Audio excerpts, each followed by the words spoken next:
Bonjour les amis, on est vendredi 23 octobre, enfin non, on est samedi maintenant, il est 1h du matin. Je rentre de Strasbourg en bus après l'un des derniers spectacles d'opéra de la semaine. J'en ai d'ailleurs jeté mon masque dans le bus parce que 2 heures à respirer ce tissu de merde, c'est terrible. Nous devions avec Vanessa et toute l'équipe des bénévoles CCK de vous donner quelques nouvelles de la future organisation Route du Diable numéro 2 en 2021. Ma profession de musicien professionnel est au bord du gouffre depuis des mois et malgré le fait que depuis 2 mois on tente en vain de survivre comme on peut dans ce micmac, il faut bien avouer que notre profession ne représente pas grand-chose dans le monde politique actuel. J'ai un gros doute sur mon propre planning personnel, ce qui n'arrange pas le fait de pouvoir vous donner des dates sûres à 100% pour la future édition 2021. Le couvre-feu en vigueur dans quasi plus de la moitié de la France en ce moment, c'est terrible, une triste période que nous vivons depuis des mois avec ce Covid et ses conséquences sur nos vies à tous, qu'elles soient professionnelles, sportives ou familiales. Les 100 participants de la première édition en 2020 le savent très bien, nous sommes juste une petite équipe de bénévoles passionnés par le partage des sensations, de l'aventure cyclisme, tous bénévoles sans aucun but financier dans notre fonctionnement interne, seulement réunis autour d'un parcours magnifique de rencontres humaines et d'un respect total des participants. En juillet 2020 et pendant plus de 9 mois depuis l'ouverture des inscriptions fin 2019, on s'est battu jusqu'à la dernière minute pour réussir à organiser cette première route du diable avec vous pour le plus grand bonheur. Et on peut dire avec le recul que ce fut quasi un vrai miracle tellement la situation était compliquée et instable. Sincèrement, comme beaucoup d'entre nous, je croyais en tout cas qu'en 2021, ça serait plus simple et que nous pourrions repartir plus sereinement sur une deuxième édition. On a d'ailleurs déjà avec Vanessa effectué un gros travail en amont sur la future organisation. Malheureusement, la situation nationale et internationale face à ce virus n'évolue pas vraiment dans le positif. On est toujours dans le flou total au niveau des responsabilités de chacun de nous, sans parler des peurs volontairement véhiculées par les médias et les hommes politiques auprès de nous tous. En tant qu'organisateur bénévole, amateur et passionné, je sais très bien ce qui nous attend dans les mois à venir. Si nous continuons à vous proposer à ce jour une deuxième édition, il est clair qu'il n'y a aucune visibilité actuelle sur le fait de vous assurer à 100% une épreuve correctement organisée en toute légalité administrative avec toutes les assurances d'organisation dignes de ce nom, si j'ouvre à ce jour à nouveau les inscriptions. Je ne veux pas prendre ce risque encore une fois en tant qu'organisateur, vous mettre dans une situation de doute sur votre préparation, sur vos paiements d'inscription, sur vos rêves en quelque sorte dans quelques mois. Et puis ensuite vous dire avec regret, on annule, on doit vous rembourser comme on peut, etc., etc. Avant d'être organisateur, je suis cycliste, un vieux cycliste même, et je sais trop bien ce que représentent des mois d'entraînement, d'investissement en tout genre pour ce genre d'épreuve, et je me dois de vous respecter en restant logique avec la politique actuelle et surtout ma vision du partage de nos aventures que j'essaie d'organiser. Il y a trop d'incertitudes à ce jour pour vous dire ok, on y va pour une deuxième route du diable numéro 2. C'est trop le bordel, à la fois pour trouver une date libre, pour vous proposer à nouveau une organisation de qualité.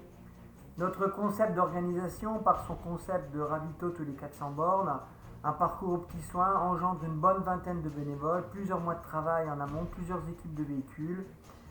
Sur la semaine de l'aventure, une organisation millimétrée sur plus de 1200 km. Il est à ce jour impossible de vous garantir que tout va fonctionner correctement. D'ailleurs, en plus de tout ce micmac lié au Covid en France, il y a aussi le nombre d'épreuves ultra qui augmente beaucoup en 2021. Et il est vraiment difficile de trouver un créneau disponible pour placer notre route du diable. Je trouve ça logique que nos amis organisateurs en proposent de plus en plus, mais je pense sincèrement qu'en 2021, on se doit de faire l'impasse sur notre organisation pour ne pas rentrer dans une surenchère de planning pour les cyclistes. Peut-être que je me trompe sur tout ça, mais c'est ma décision et en tant que cycliste, je le vis aussi dans mes choix pour mes propres épreuves personnelles. C'est très très compliqué de choisir quand toutes les épreuves tombent en même temps. Je me dois de rester logique avec ce que j'ai vécu en 2020 et même si pour nous à la route du diable de 2020 on a vécu un miracle, je me sens obligé de penser qu'en 2021 on n'aura pas deux fois cette chance. En plus, la petite vingtaine d'organisateurs français actuels ne sont pas tous forcément dans une communication commune, voire tout simplement dans une envie de partage commun pour se mettre d'accord en amont sur les créneaux des dates, qu'il propose. Et il est clair que c'est parfois un peu la loi du plus fort ou de la plus grosse communication qui remporte le marché. Il faut reconnaître qu'à partir du mois de mai, juin, juillet et août, il y a un enchaînement continuel d'aventures longue distance ou ultra distance quasiment tous les 10 jours. Alors voilà, comment vous faire rêver encore une fois pour ensuite finir dans le trou de l'annulation. Non, avec Vanessa, on a décidé de repousser l'échéance à 2022. Voilà, il n'y aura donc pas de route du diable en 2021, mais en 2022. Alors, sachez qu'en 2022, nous reviendrons donc sur une deuxième édition de la route du diable, aux dates habituelles comme en 2020, a priori du lundi 4 juillet au dimanche 10 juillet. Il y aura toujours 100 places et pas une seule de plus. Que cette fois, il n'y aura qu'un seul parcours proposé qui fera 1200 km, enfin a priori 1180 exactement. Que tous les participants seront obligatoirement équipés de balises traceurs GPS. Bien sûr, nous gardons notre concept si particulier d'organisation bénévolat avec la présence sous les 350 km d'un poste ravito au CCK. Le lieu de départ sera toujours le Clos du Puy, près de la gare TGV de Valence dans la Drôme. Le lieu d'arrivée, toujours le petit village de Crescia dans le Jura. Un nouveau parcours de 1200 km à 90% tout neuf par rapport à celui de 2020, mais toujours dans la même idée de petite route tranquillos, bucolique, joli paysage et montagne. Et la grande nouveauté, il y aura un challenge interne à l'épreuve, un challenge original, unique à ce jour sur une épreuve ultra, pour ceux qui aiment, disons, l'esprit compétition. Un challenge pas du tout obligatoire, mais qui nous permettra, nous organisateurs et vous cyclistes, à vous proposer un classement si vous le voulez.